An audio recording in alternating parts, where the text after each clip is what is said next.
Bismillahirrahmanirrahim. Assalamualaikum warahmatullahi wabarakatuh. Halo semuanya, salam sejahtera untuk kita semua dan selamat datang di podcast pertama saya. Di sini, saya bersama narasumber akan berbincang mengenai nilai-nilai aneka dalam lingkup aparatur sipil negara.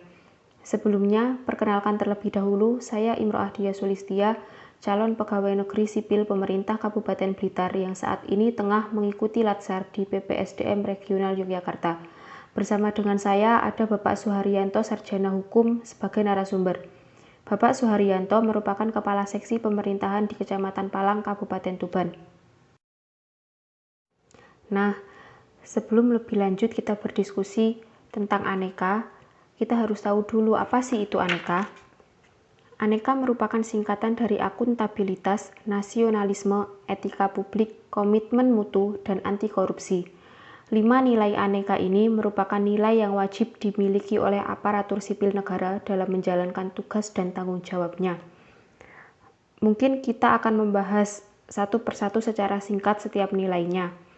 Akuntabilitas itu merujuk pada kewajiban setiap individu maupun kelompok untuk memenuhi tanggung jawabnya. Selanjutnya adalah nasionalisme. Nasionalisme merupakan cinta kepada tanah air. Output dari nilai ini adalah terwujudnya nilai persatuan dan kesatuan bangsa. Selanjutnya ada nilai etika publik, mengatur setiap ASN untuk bersikap dan berperilaku di depan orang lain sesuai dengan kode etik yang berlaku. Kemudian nilai komitmen mutu, merupakan upaya penjagaan agar pekerjaan ASN sesuai dengan nilai-nilai efektivitas, efisiensi, inovasi, dan mutu, agar dapat meningkatkan kualitas layanan publik. Yang terakhir adalah anti korupsi, merupakan usaha untuk mencegah dan menyadarkan kepada individu, khususnya ASN, mengenai korupsi, sehingga diharapkan ASN dapat menjauhi praktik korupsi serta terdapat integritas dalam bekerja. Baiklah, bisa kita mulai diskusi kita bersama narasumber pada kesempatan kali ini. Beliau adalah Bapak Suharyanto, Sarjana Hukum yang merupakan Kepala Seksi Pemerintahan Kecamatan Palang, Kabupaten Tuban. Selamat datang di podcast pertama saya, Bapak. Terima kasih karena sudah berkenan untuk meluangkan waktunya. Boleh kami diperkenalkan terlebih dahulu dengan Bapak dan cerita singkat perjalanan karir Bapak. Nama Suharyanto SH, jabatan Kepala Seksi Pemerintahan Kecamatan Palang. Riwayat pekerjaan 1. Tahun 2009 riwayat jabatan tahun 2009 sampai 2017 sebagai Kasih Pemerintahan. Yang kedua, tahun 2017 dilantik jadi Kasih Kesejahteraan Masyarakat. Yang ketiga, tahun 2017 sampai sekarang jadi Kasih Pemerintahan di Kecamatan Palang. Kalau kami boleh tahu nih Pak, apa sih tugas pokok dan fungsi dari Kepala Seksi Pemerintahan itu sendiri, Pak? Tupoksi seksi pemerintahan yaitu A. Mempunyai tugas menyiapkan bahan koordinasi dan pembinaan penyelenggaraan kegiatan pemerintahan. Yang kedua, B. Dalam melaksanakan tugas, seksi pemerintahan menyelenggarakan fungsi. Yang pertama, penyiapan dan penyediaan bahan evaluasi di bidang pemerintahan. Yang kedua, penyediaan bahan laporan penyelenggaraan pemerintahan. Yang ketiga, penyediaan bahan pembinaan dan pengawasan tertib administrasi pemerintahan desa atau kelurahan. Yang keempat, penyediaan bahan bimbingan, supervisi, fasilitasi, dan konsultasi pelaksanaan administrasi desa dan atau kelurahan. Kelima, penyediaan bahan pembinaan dan pengawasan terhadap aparatur pemerintahan desa dan atau kelurahan. Keenam, penyediaan bahan evaluasi penyelenggaraan pemerintahan desa dan atau kelurahan. Ketujuh, penyediaan bahan laporan pembinaan dan pengawasan penyelenggaraan pemerintahan desa dan atau kelurahan. Kedelapan, penyiapan dan penyediaan bahan fasilitasi pemilihan kepala desa dan pengisian perangkat desa.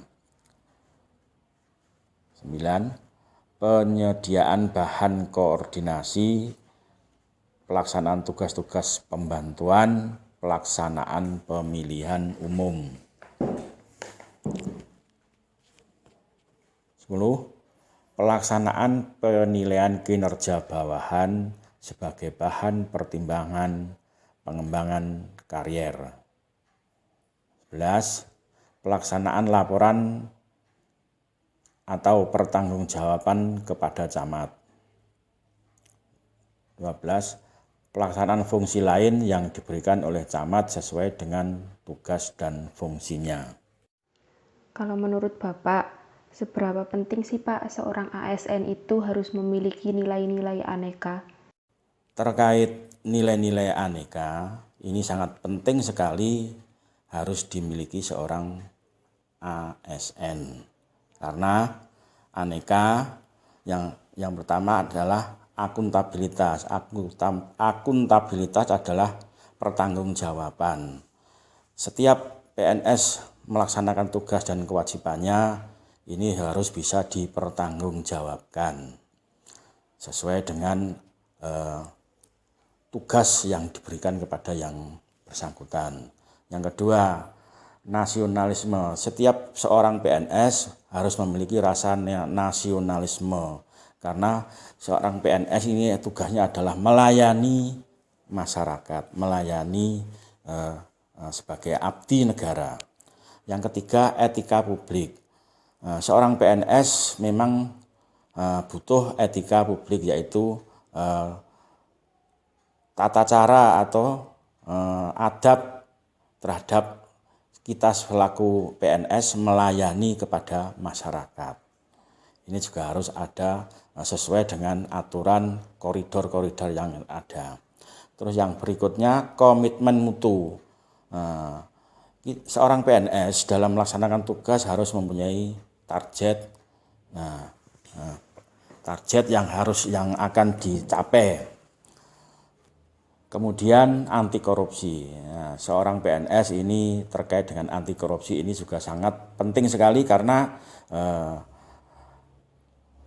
dalam menjalankan tugas tentunya seorang PNS nanti juga akan terlibat dalam anggaran yang dibiayai oleh pemerintah. Ini juga perlu diperhatikan terkait anti korupsi ini.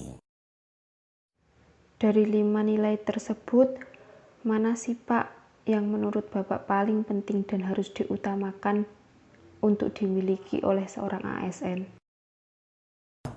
Dari kelima nilai-nilai di atas semuanya penting sekali dimiliki oleh seorang pejabat publik. Karena satu dengan yang lainnya ada keterkaitan dan tidak bisa berdiri sendiri.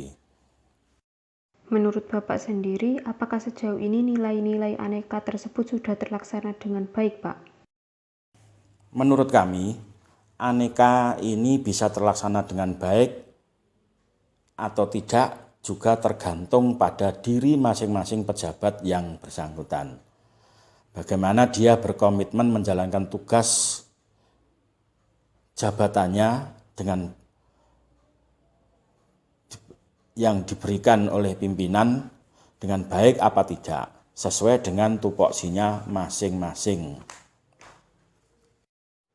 Adakah contoh pelanggaran nilai aneka yang dapat kita ketahui, Pak? Apabila salah satu dari aneka tersebut tidak dijalankan dengan baik sesuai dengan aturan yang ada, maka akan terjadi pelanggaran-pelanggaran. Contoh, apabila diberi kewenangan untuk mengelola anggaran pemerintah tidak dijalankan sesuai dengan aturan, maka akan terjadi pelanggaran-pelanggaran dan dimungkinkan bisa dikenakan sanksi. Sanksi ini juga tergantung jenis pelanggarannya. Kalau contoh bentuk sanksi yang diterima untuk pelanggaran aneka sendiri itu seperti apa, Pak? Terus untuk setiap pelanggaran nilai aneka, hukumannya seperti apa, Pak? Nah, terkait pelanggaran nilai-nilai aneka, itu juga sesuai dengan jenis pelanggaran di masing-masing nilai-nilai aneka tersebut. Sedangkan hukumannya juga menyesuaikan dengan jenis pelanggarannya. Suatu contoh, misalkan kita terkait anti korupsi tadi, kita seandainya dalam pelaksanaan tugas kita nanti terlibat korupsi, ini juga ada sanksinya, yaitu ada aturan mainnya sendiri, yaitu dengan aturan ada undang-undang terkait dengan korupsi. Begitupun juga terkait pertanggungjawaban, kita melaksanakan tugas juga harus ada pertanggungjawaban. Seandainya kita tidak bisa mempertanggungjawabkan, kita juga akan dikenai sanksi, yaitu mungkin berupa teguran atau mungkin berupa apa saja yang harus dicukupi sesuai dengan pada saat yang bersangkutan diperiksa oleh instansi yang berwenang, yaitu mungkin kalau PNS mungkin inspektorat ya, atau mungkin yang terkait dengan tindak-tindak pidana mungkin dari kepolisian. Nah, ini sesuai dengan jenis pelanggarannya. Kalau menurut Bapak nih Pak, seberapa besar resiko apabila salah satu dari nilai aneka tadi tidak terlaksana dengan baik? Sebenarnya di masing-masing nilai-nilai dari aneka tadi juga ada konsekuensinya atau resikonya. Apabila tidak dijalankan dengan baik sesuai dengan aturan yang ada, maka akan terjadi pelanggaran-pelanggaran. Seandainya salah satu dari nilai aneka tidak terpenuhi, maka menurut kami juga akan berimbas atau mempengaruhi kepada nilai-nilai aneka yang lain. Ini pasti. Baik, yang terakhir Pak, apa pesan Bapak untuk kami para CPNS yang baru akan memulai mengabdikan diri kami untuk bangsa Pada dan prinsipnya negara? PNS itu adalah abdi negara, juga abdi masyarakat. Nah, kita konotasi abdi adalah seorang pelayan. Seorang PNS harus memahami apa yang dimaksud dengan pelayan. Kita melayani siapa? Melayani masyarakat.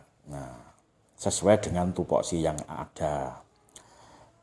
Seorang PNS harus memahami apakah itu yang namanya etika birokrasi, yaitu kita harus yang pertama loyal. Etika birokrasi adalah loyal kita kepada yang pertama aturan perundang-undangan, harus loyal kepada yang kedua pimpinan atau atasan. Yang ketiga, seorang PNS harus loyal kepada kesetiakawanan. Maksudnya yang pertama kita harus loyal kepada aturan perundang-undangan. Setiap kita melaksanakan tugas, melaksanakan kewajiban, melaksanakan apa saja kegiatan, kita harus taat dan tunduk dan patuh kepada aturan-aturan yang ada. Yang kedua, setiap kita menjalankan tugas, kita harus loyal pada pimpinan, karena ya pimpinan itulah yang memerintahkan kita untuk melaksanakan tugas sebaik-baiknya. Nah, kita harus loyal. Yang ketiga, kita harus loyal pada kesetiakawanan. Kita bekerja tidak sendiri, kita bekerja dengan lingkungan, yaitu dengan teman-teman. Kita harus baik, loyal kepada teman-teman.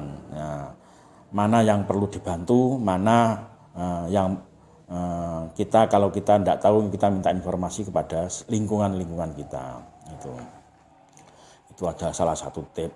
Nah, Ini tip bagi kami, seorang PNS dalam menjalankan tugas itu juga harus ikhlas. Ikhlas ini ada terjadi 6 huruf IKHLAS. Ini juga ada, menurut kami ini juga kami maknai tersendiri, yaitu I yang pertama adalah inovatif. Seorang PNS harus mempunyai inovasi-inovasi agar bisa menjalankan tugas ini sesuai dengan yang diharapkan. Yang kedua, K, komunikasi. Seorang PNS harus bisa berkomunikasi dengan mulai dari atas sampai ke bawah, dalam arti sesuai dengan beban yang ditugaskan, yang diberikan, ini harus bisa berkomunikasi dengan baik. Terus yang ketiga, H ini adalah harmonis. Seorang PNS harus berupaya dalam menjalankan tugas ini harus bisa seharmonis mungkin, dalam arti tidak ada masalah di antara satu dengan yang lain terkait dengan pekerjaan. Terus yang keempat, L.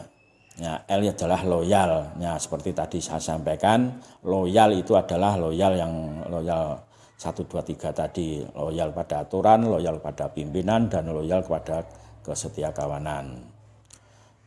Berikutnya A itu adalah akuntabel. Nah, akuntabel adalah pertanggungjawaban.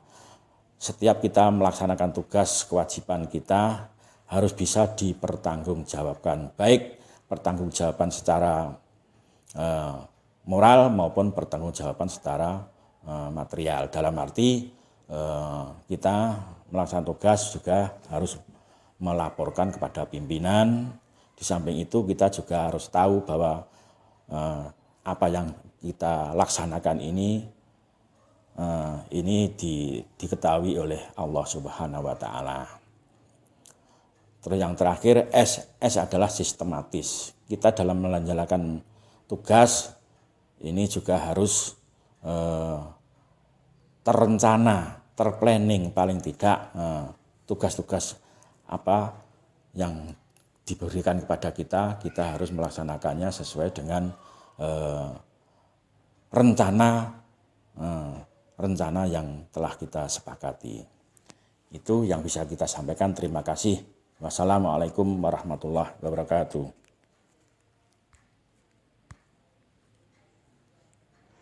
Oke, pemaparan yang sangat luar biasa dari Bapak Suharyanto, Sarjana Hukum, selaku narasumber pada kesempatan kali ini. Tentunya kita berharap pemaparan yang telah disampaikan oleh Bapak Suharyanto, Sarjana Hukum tadi dapat diimplementasikan di lingkungan kerja dan dipahami oleh setiap ASN. Baiklah, mungkin diskusi kita cukup sampai di sini, dan tentunya kita berharap apa yang telah kita diskusikan tadi dapat bermanfaat bagi kita semua. Sekian dari kami, mohon maaf apabila ada salah kata. Wassalamualaikum warahmatullahi wabarakatuh.